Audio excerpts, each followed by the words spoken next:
Jika kita tidak dilahirkan, berarti kan kita tidak tahu apa-apa. Tidak tahu gemerlapnya dunia, tidak tahu gebiarnya dunia. Jika kita tanpa dilahirkan ke dunia ini. Jadi wujud nyatanya gebiarnya dunia, jadi wujud nyatanya syariat-syariat yang kita saksikan selama ini. Kan karena ada wujudnya badan kita, karena ada wujudnya mata kita.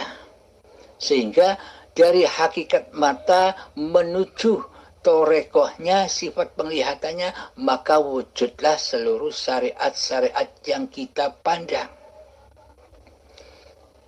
Nah, kira-kira kita sekarang bisa menilai, bisa menimbang, kira-kira lebih wujud mana antara syariat-syariat yang kita pandang itu dengan hakikat badan kita ini.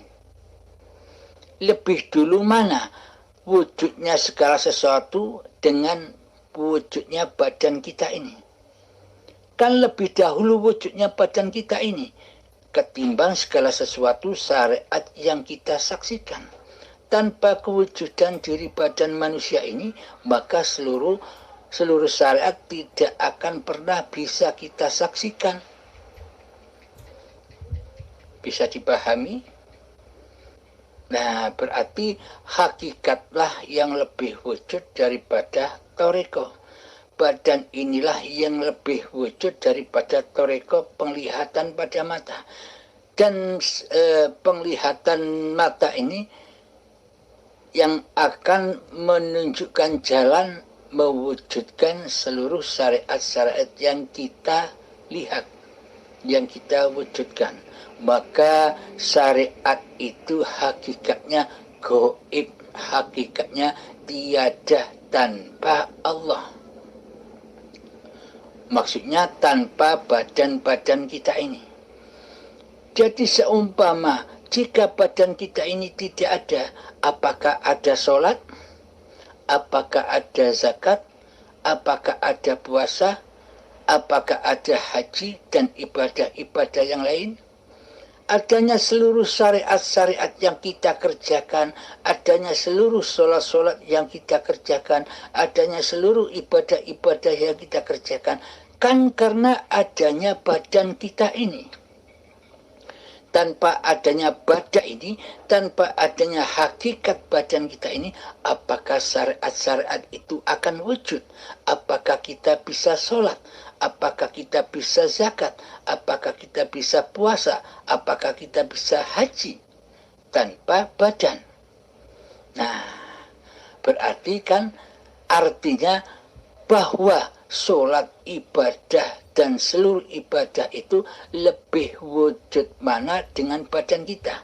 Kan lebih wujudan badan ini daripada sholatnya.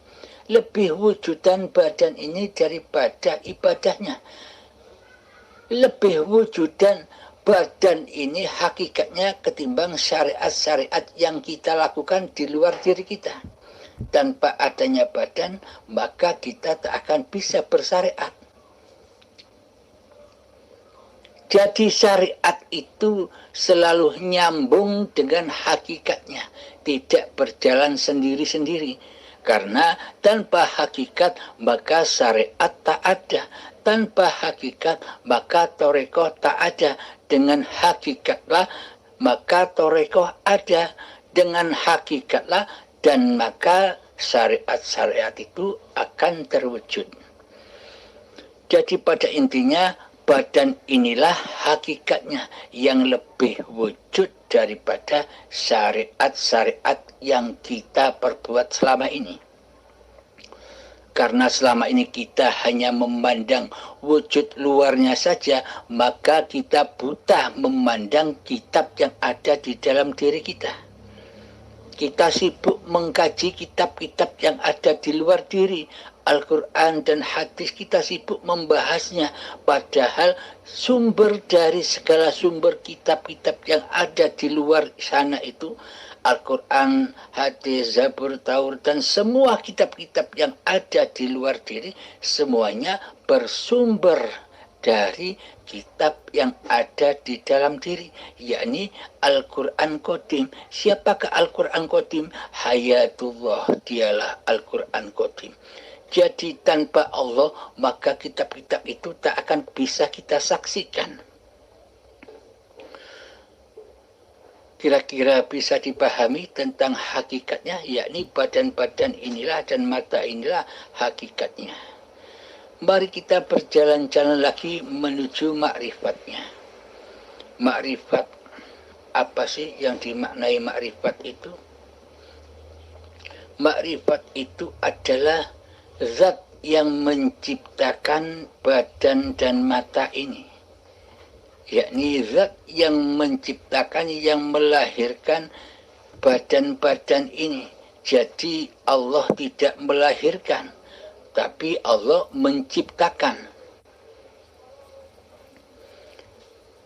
Hayatullah, Allahu la ilaha illa huwal hayyul qayyum.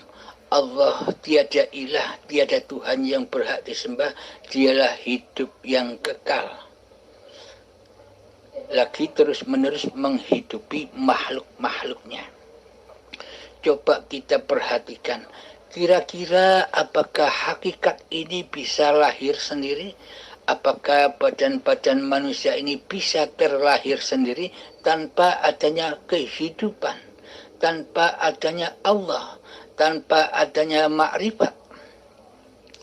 Makrifatullah, hayatullah, sejak dahulu kala, sejak cikal bakal badan ini masih berupa tanah, Allah lah yang menghidupi tanah, sehingga tanah diperjalankan oleh Allah, disuapi makanan, diminumi, dicukupi segala kebutuhannya, sehingga tanah ini berkembang biak menuju kepada tumbuh-tumbuhan. Dari tumbuh-tumbuhan itu diperjalankan lagi cikal bakal badan ini oleh Allah, oleh hidup, oleh makrifat.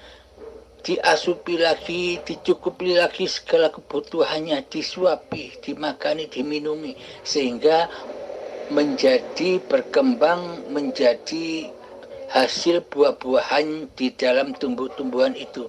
Ada sayur mayur, ada buah-buahan, ada beras, ada padi, dan sebagainya.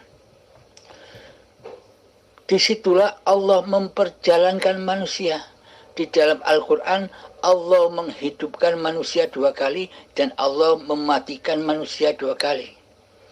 Kapan Allah menghidupkan manusia? Mulai menghidupkan manusia sejak dari tanah itulah dihidupkanlah tanah itu sampai menuju bayi. Itulah kehidupan manusia yang pertama. Kemudian dimatikan lagi manusia ketika detik-detik akil balik. Manusia merasa menjadi Tuhan, bahwa hidup ini, badan ini milik manusianya. Jadi pada intinya kematian di sisi Allah bukan matinya badan, akan tetapi matinya kesadaran diri akan bertuhan. Itulah kematian di sisi Allah, yakni matinya jiwa, matinya berketuhanan kepada Allah.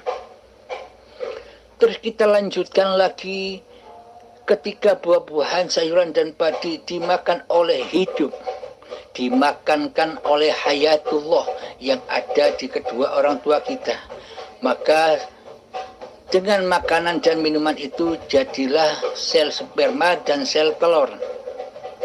Kemudian dipertemukan kedua orang tua kita, maka jadilah kita gumpalan darah. Setelah jadi gumpalan darah, maka jadilah diperjalankan lagi, dibimbing lagi oleh hidup, dijaga lagi oleh hidup, dijadikan gumpalan daging. Nah, di dalam gumpalan daging itulah ditegaskan lagi oleh Allah, kutiupkan ruhku, kutiupkan kehidupanku. Ditegaskan lagi bahwa hidup ini Allah, bukan rohnya manusia, bukan hidupnya manusia. Bagaimana mungkin manusia punya hidup, sedangkan manusianya tidak tahu apa-apa. Ketika saat jadi tanah sampai menjadi gumpalan daging, manusia tidak tahu menahu apa-apa. Inilah bukti nyata bahwa hidup dan badan ini bukan milik manusianya.